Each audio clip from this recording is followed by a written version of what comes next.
The governor of Ekiti State has been reacting to the report of the panel set up by the army to look into the roles played by some officers during the Ekiti, Osun, Rivers and Akwa Ibom State governorship elections. The governor condemned the report, describing it as politically motivated. Me from having the necessary voice as may be necessary in national issues. I want to reassure Nigerians that Ekiti election I won fair and square. And I want to tell them, by all standard, I did not involve, nor any member of my party involved in bribing or gratification of all sorts. If their motive is to begin to use agencies of government to distract my government, I won't be bothered about that. We are prepared. We knew that these are the antics of a people who doesn't believe in democracy, and we're not moved by that. The Ekiti State Governor, Mr. Ayodele Fayose. Now, the Minister of Information and Culture, Alhaji Lai Mohammed, has called on the police to occupy and protect liberated territories in the northeast. Speaking in Abuja while on a working visit to the police headquarters, Alhaji Lai Mohammed appealed to the police high command to protect soft targets being attacked by the Boko Haram terrorists. He says it is important for Nigerians to support the war against terrorism, as it is not a war for security agencies alone. Winning the war against terrorism is the message of the Minister of Information and Culture as he pays a working visit to the headquarters of the Nigeria Police in Abuja. The minister stresses the need for effective collaboration to wipe out the decimated Boko Haram terrorists. As we have told Nigerians on many occasions, our military has decimated Boko Haram and uprooted them from the territories they once controlled. What the terrorists are now engaging are attacks on soft targets, by which I mean highly vulnerable places like markets, motor parks, as well as worship and entertainment centers. Herein lies the important task of the police. The body statutorily given the role of maintaining law and order. The police, leveraging its large network, its huge investigative capacity, and the fact that its personnel reside largely among the people, are now required to step in to protect these vulnerable places. The Inspector General of Police promises to cooperate with the Ministry of Information and Culture, saying the synergy between the police and other stakeholders is expedient in view of the current national security challenges. It is particularly appreciated that the Honourable Minister could deploy the broad network of his ministry to support the leadership of the Nigerian Police Force in advancing the concept of police community partnership and in aid of enlightening the general public down to the grassroots on their civic responsibilities in relation to national security and crime prevention. The Inspector General of Police pledges to enthrone technology and intelligence-led policing to enable residents of the Northeast to sleep with both eyes closed.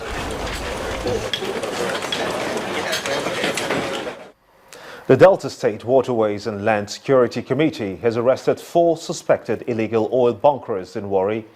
The committee, which was inaugurated late last year, says the suspects have already been handed over to the police. Some of the suspects, however, deny the allegation and accuse the security committee of demanding a bribe of 1 million naira.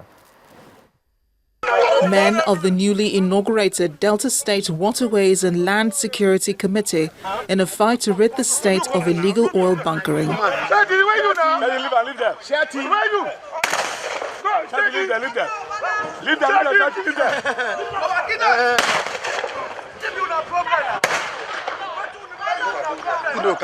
The head of the operation describes how these new suspects were arrested. We saw a jeep, a 2-jeep and a tanker going inside a bush where we drive until then, where we get to the river points where we saw these guys. And when we saw these guys, they are jumping inside the water. Along the line, me and my men, we round up the place and we get these 3 women. They are the owner of this place. One of the suspects denies the allegation and even accused the team of demanding bribe. When he come, now I say, who get the load? Now I come say, na my own. Now my brother I be you. Chetty na my brother, my younger brother. I call say na my own no. Now I call say, na me get her, say yes. Now I say make I give her 1 million. I tell her, say, see my condition, no get money, I do operation, I credit, they bring the load, so I beg.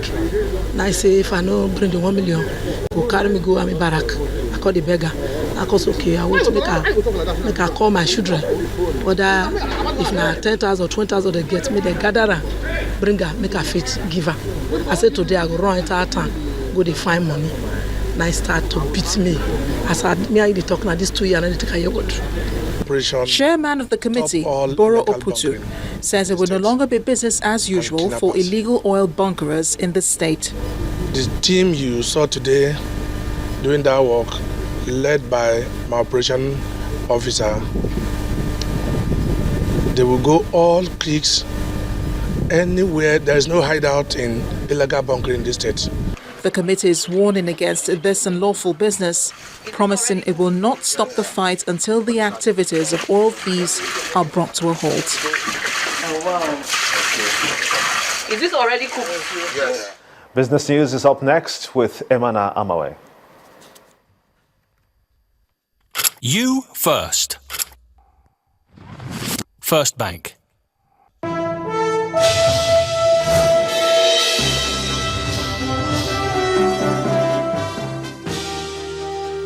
Good evening and welcome to Business News.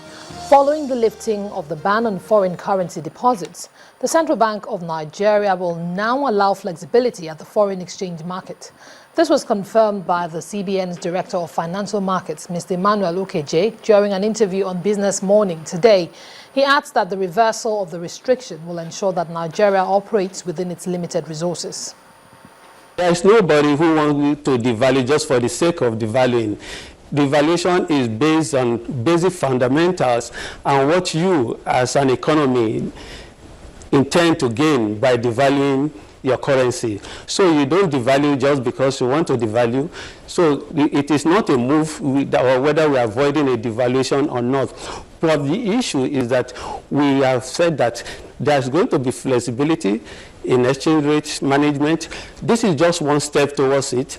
There are other actions that may come, that may follow. But all we are trying to do is to ensure that the economy operates within the limit of the resources we have, and that the resources we have are directed towards productive uses and not for a transaction that will not benefit the economy.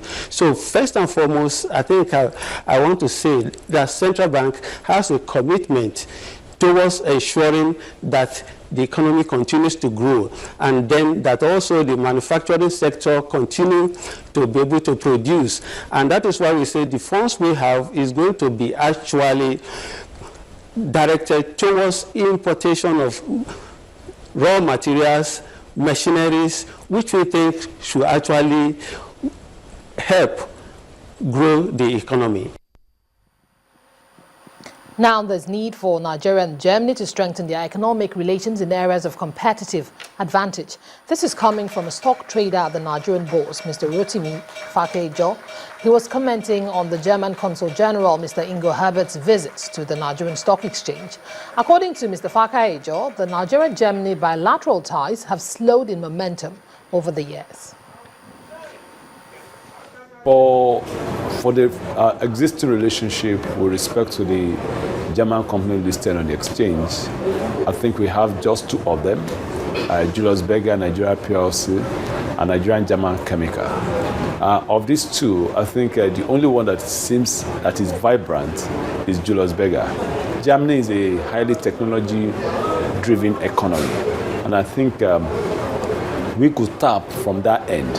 There are areas whereby we could actually tap into them in terms of power generation, I don't really think they've been talking to us much in terms of communication. But I think going forward, then there is need for that synergy to be strengthened. And I think if you look at in terms of automobile, we used to have Volkswagen very active here in Nigeria before, but years past we saw that company folding up. And I think that could also be given a revival because Nigeria still have a good taste for that car. Well, bearish sentiments were sustained at the Nigerian equities market. The key benchmark index shed 120 basis points at the end of trading activities today. Bisi Adebayo tells us more.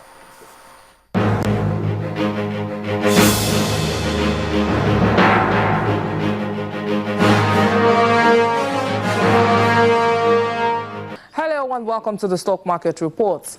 The load shedding at the Nigeria equities market continued on Tuesday as key indicators ended in the negative territory. The NSE All-Share Index fell by 1.20% to close at 26,034.93 as investors' apathy persisted. Heavyweight stocks from the breweries and construction sectors led on the decliners table. Nigeria breweries lost 3.97% to close at 102 naira 2 kobo. PZ and the Shaka Cement followed, closing at 21 naira 13 kobo and 24 naira 24 kobo. On the advances chart, Portland Paint led with 4.82%, coming ahead of Champion Breweries and Eternal Oil. Bank stocks continued their dominance of the top three chart. Guarantee Trust Bank pulled the highest volume of 91.6 million units. FBN Holding and UBA followed with 20.9 million and 17.9 million units. At the end of the session, investors exchanged 2.51 billion naira for 223.3 million shares in 2,776 deals. That ends the stock market reports. I am Bisi Adebayo. Time now to flip over to the global markets.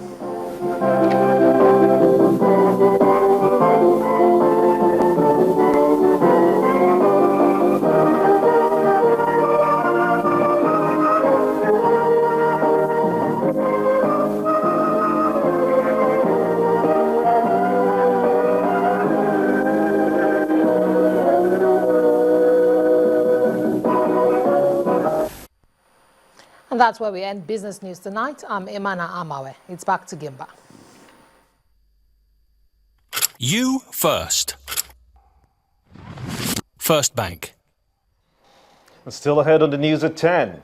Cross River State confirms its readiness to stage the 19th National Sports Festival in the second quarter of this year. That's in sports news. Do stay with us.